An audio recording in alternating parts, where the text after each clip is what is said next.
Dr. Bhaskar, Assistant Professor, Department of Computer Science and Engineering, Anna University, Chennai. Area of specialization is software engineering and database system.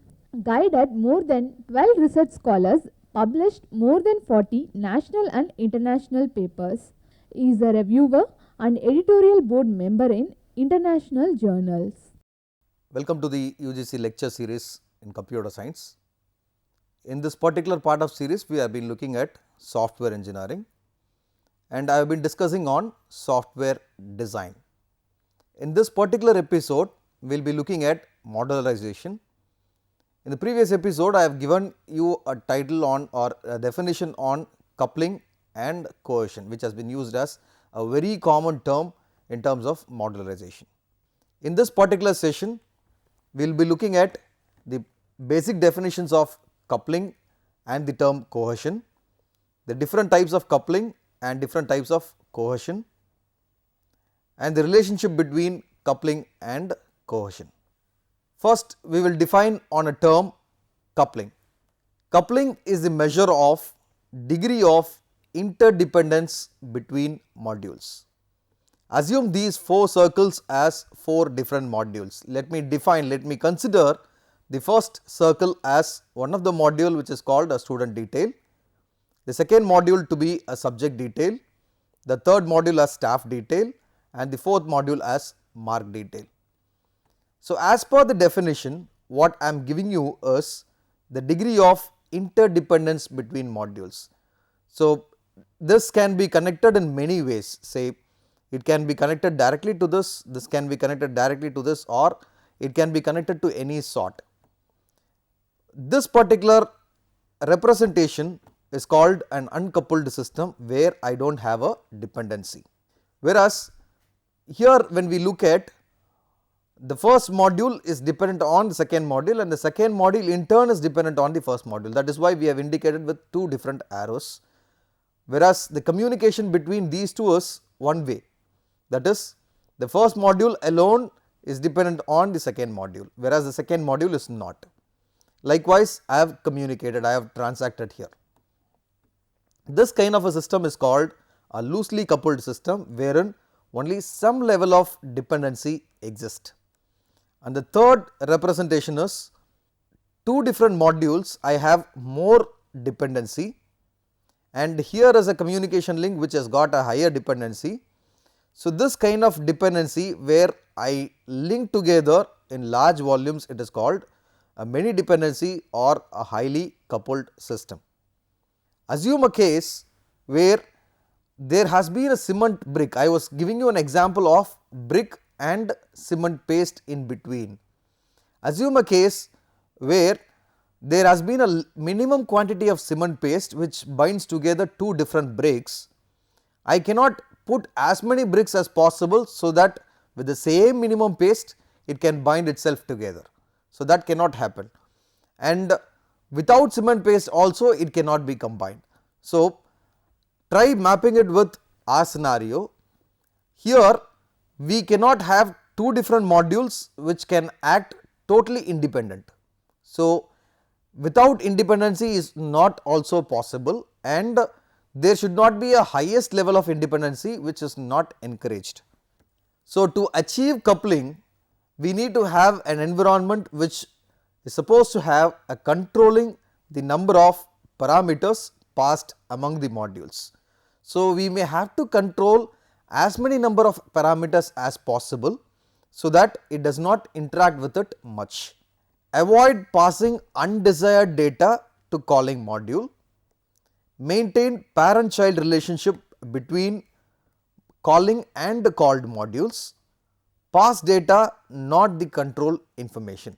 So, when we try to maintain these 4 states to a better extent, this would make a very good modularization and a coupled, well coupled system. I will give you a very good example for this coupling system. Consider the example of editing a student record in a student information system. I have 2 modules which is called edit student record and retrieve student record.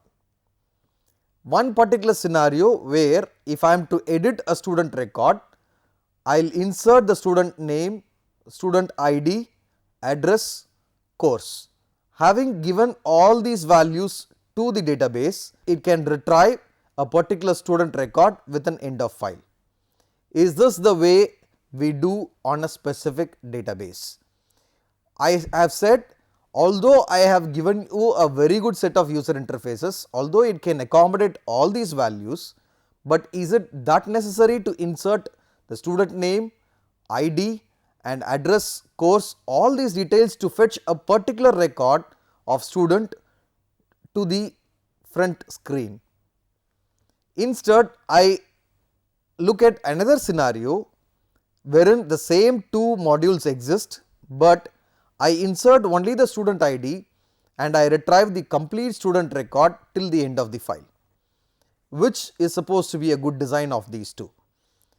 The first case where I concentrate on a tight coupling, which in turn means I have passed too many parameters to retrieve a single record. In fact, I consider the second case where I have given only one parameter to retrieve the entire record. So, as in case of the first design, poor design is not permitted, whereas this has got a tight coupling scenario, whereas in the second case I have given it as a very good design, in turn means it has been loosely coupled. That is, only one record has been given to fetch the entire student record from the table. So, from here we can conclude that any system that has to be built in, it neither should not have interdependencies or it should not have too many dependencies. It should have loose dependency. That means, minimum records, minimum number of records has to be passed to fetch the entire record from the database. Now, we will look at the different types of coupling that is possible. Although coupling is a specific word that has been mentioned, which talks more about interdependency among the modules, we have too many different types of coupling that is existing. These are the types of coupling. One is called data coupling, stamp coupling, control coupling, external coupling, common coupling and content coupling. Looking at from the worst to the best component level, when I adhere to the content coupling, it is the worst coupling that I might have used, whereas moving from the bottom to top, data coupling is used the maximum, which is supposed to be the best coupling. When we consider the cases of C++ and Java programming, where the data is mostly preferred. So, given two procedures A and B, we can identify the number of ways in which they can be coupled. So, that is why I have mentioned you with different types of coupling, and these are the number of ways it can be coupled. Let me explain you each and every type of coupling in detail. Initially, we will go for a data coupling. The dependency between module A and module B is said to be data coupled if their dependency is based on the fact they communicate by only passing the data. If I pass the data members only between two different values, I pass only the data values between message A and message B or module A and module B, then it is to be data coupled. Other than communicating through data, the modules are independent. So, for data coupling between two different modules A and B, it has to be through a data value. Other than that, it will not communicate. Whereas, in case of a stamp coupling occurs between modules A and module B when the complete data structure is passed from one module to another. I do not require a complete data structure to be passed from one module to another. Say for example, I might have to pass all the values, I might have to pass all the data structures, that is whether it is an int, whether it is a fixed or long variable, all these data structures need not be passed to retrieve a particular record from this particular table, whereas the data is not so. The third type of coupling is called a control coupling, where module A and module B are said to be control coupled if they communicate by passing of control information. This is usually accomplished by means of flags that are set by one module and reacted upon on the other module. Most probably when we have used microprocessors, we used to set some flags which would indicate on appearance of such flag we might have to act on. So, this coupling has to act when this flag appears to be perfect. And the fourth type of coupling is called a common coupling. With common coupling, module A and module B have shared data. Global data areas are commonly found in most of the programming languages. Making a change to a common data means tracking back to all modules which access that data to evaluate the effect of changes. As you might know, in the object oriented programming we have two different things that exist. One is called a local variable, the other one is called a global variable. Whenever we are accessing a local variable, that is a particular data getting accessed, anything or any change that happens within that will be evaluated. Whereas, the same when it has been used as a global variable, wherever that particular parameter has been called, to all those values that changes have to be incorporated. Otherwise, there will be an error message which will be pointing out.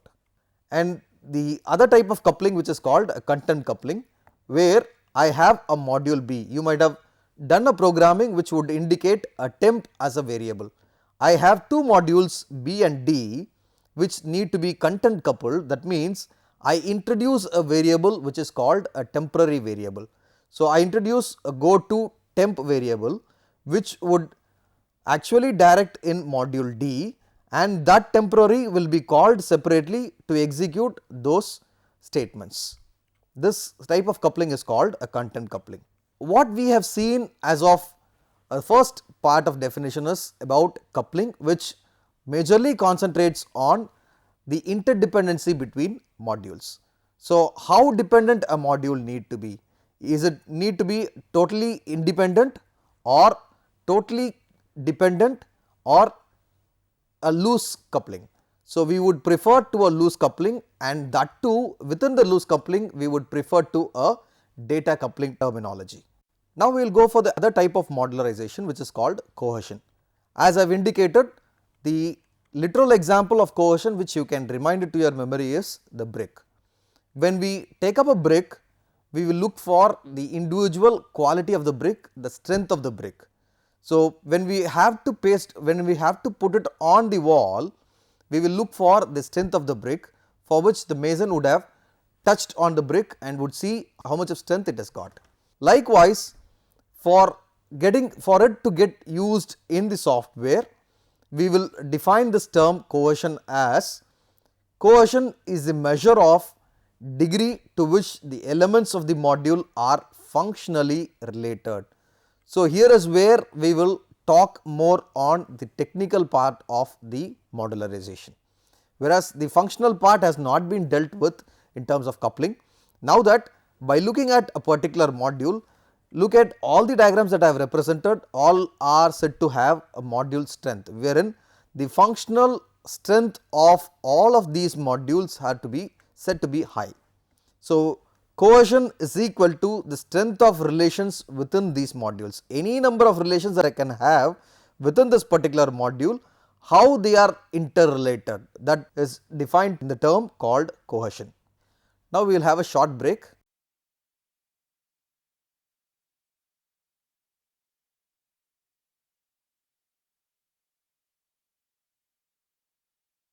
Welcome back after the break. Before the break, I was discussing on the title coupling and cohesion. We have been looking at coupling and we have looked at all the types of coupling. Now, we will look at what cohesion mean.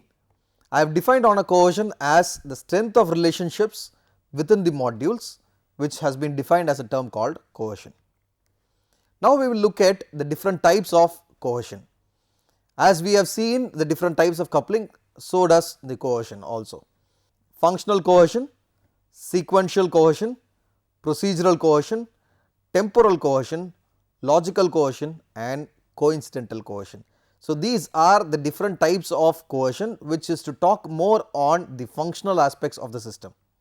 When we look at how effectively it could be used on the system, from the low to the high, coincidental cohesion is used at the minimal, whereas functional cohesion is used at the best. We will look at the individual explanations of these different types of coercions in detail. First, we will take up functional coercion. These are between two different values. So, module A and module B are part of single functional task. This is a very good reason for them to be contained in the same procedure. So, if they are functional as independent task, then it could be a very good procedure that can be used. The second part is about sequential coercion, where modules A outputs some data which forms the input of module B. This is the reason for them to be contained in the same procedure. As a sequence, as you might know the definition of a sequence, the output of module A need to be the input for the module B, which is supposed to be your sequential coercion, which cannot be transformed. The third thing is about procedural coercion. Procedural coercion occurs in modules whose instructions, although accomplish different tasks, yet have been combined because there is a specific order in which the tasks are to be completed. Although I do not maintain a sequence here, there are separate procedures that have been adopted, but then I do not maintain a sequence here. So, it has to be executed in a specific order, which has not been done here. So, that is why it has been kept in the medium base. The next part of coercion is called a temporal coercion, wherein temporal includes the time aspect in turn. This particular module exhibits temporal coercion when it contains tasks that are related by the fact that all tasks must be executed in same time span. This particular procedure, say this you might have commonly seen when we are using triggers. If suppose I am to trigger a particular event, at what point in time I have to trigger a particular event. Say at 11 o'clock I might have to use this particular procedure, at 11:10 I might have to use this particular procedure. If my programming has been done so, in those circumstances I might prefer to using temporal coercion. The other part of coercion, which is called logical coercion, where it occurs in modules that contain instructions that appear to be related because they fall into the same logical class of functions. Anything that is pertaining to the same logical class in terms of the total number of available memory, the total number of data structures that has been defined for a particular attribute. If it has been defined in so many terms, then it comes under the class of logical coercion. The next part of coercion, which is called coincidental coercion. A coincidental coercion exists in modules that contain instructions that have little or no relationship to one another. Although coercion is not related about different modules, but then it is to depend on the same set of modules. If no relationship exists among itself, then it is called coincidental coercion. Now, we will look at what kind of relationship that exhibit between coercion and coupling. Right now, we can map between a brick and the cement paste. Individually looking at a brick, I have asked you to find out the strength of the brick. Then I have asked you to map between these two bricks in terms of a cement paste as much as quantity that is required. So, this you can map it to a software. Whenever we are to develop a very good software, and that too when we are about to design for a particular software, assume these bricks are our individual modules. So, when you look at the individual module, the functional strength of the module need to be pretty high. That is, the coercion of that particular module need to be pretty high. Whereas, when I am trying to connect two different modules together, it need not be all the attributes, it is supposed to be only few of the attributes. So, in this particular case, there has to be very less coupling between these two modules. So, the coercion of a particular module need to be very high, and whereas the coupling need to be very low.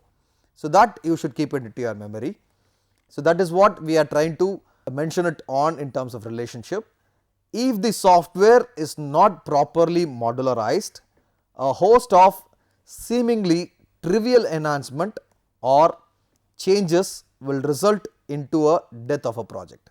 Say if a project is entirely dependent on one module is entirely dependent on the other module, this might lead to a crash in the project. If this particular module fails, what happens to the other? This might entirely fail, it cannot be rectifiable. So, this case should not happen. Therefore, a software engineer must design the modules with a goal of high cohesion and a low coupling system, which I have mentioned. Underline this word, high cohesion and low coupling. So, this is one of the representation that I have given. Assume this is module 1, this is module 2 and module 3, and there exists a very good communication between the modules in turn.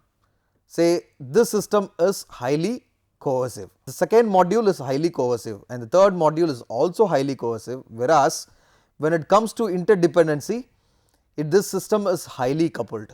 That is, the interaction between one component of module 1 with the other component of module 2 is heavy. This cannot happen, whereas at the same case when we are going for the second representation, although this is highly cohesive, all the modules that I have represented are highly cohesive, the interaction between modules, that is the interdependency between modules, is very less. So, we might expect a low coupled system. This also would give you a clear picture on how exactly the design would look like, that is the interdependencies would depend on very good component of design. So, as far as the strategy of the design is concerned, a good design system is to organize the program modules in such a way that they are easy to develop and later to change, and a structured design techniques help developers to deal with the size and complexity of the programs. Now, with the basic definition of modularization, we would now impact on people who are stressing on structured programming. When we prefer to structured programming, it is easy for us to find errors on a particular programming language. If we do not follow a structured programming, where from this parameter has been passed and where exactly the flow of the programming gets interrupted cannot be easily plotted out.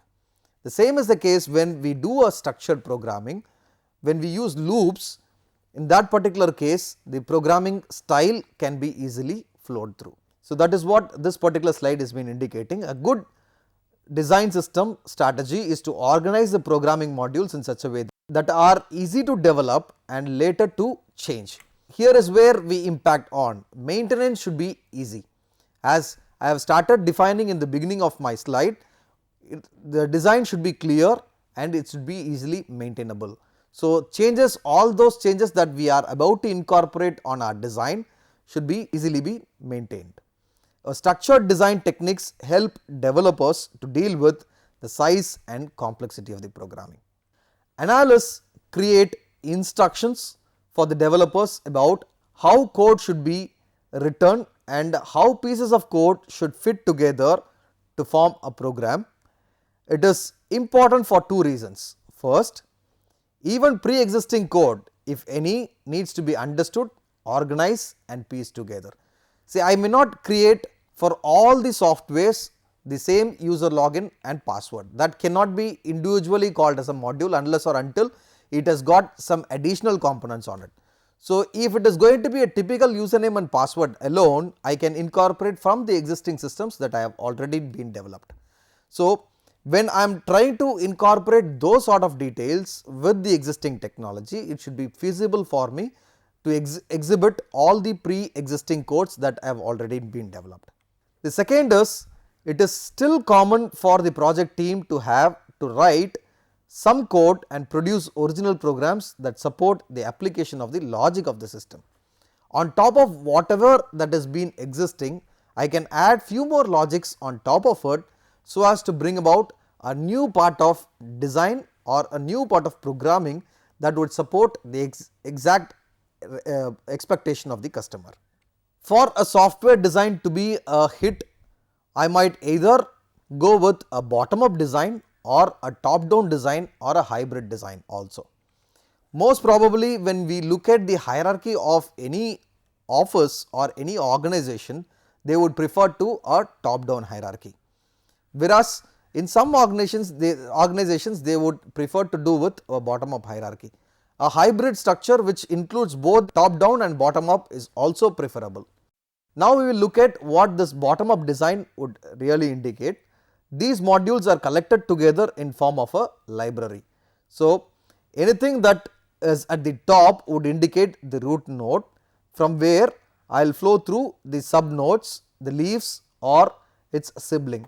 These would indicate the lowest part of the structure, whereas combining these two would make out to this structure, and combining these two modules would bring about this particular module, and integration of all this would bring about the root module. So this type of representation is called a bottom up tree structure. A top down tree structure is something, a top down design approach starts by identifying the major modules of the system, decomposing them into the lower level modules and iterating until the desired level of detail is achieved. This is a stepwise refinement, starting from an abstract level of a design.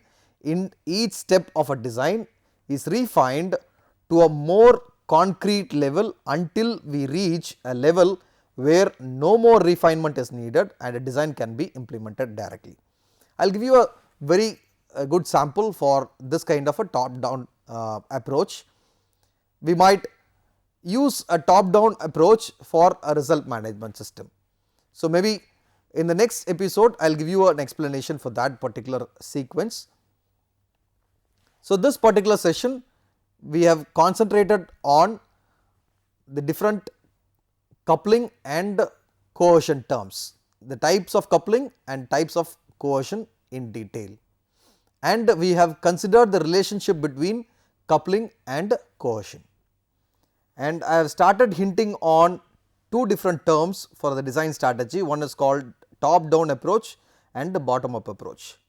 Some of the questions which we have for this particular session are: for developing an efficient software, how should the modularization be? So this you may have to define in terms of coupling and cohesion. So what kind of coupling is efficiently needed to be provided here?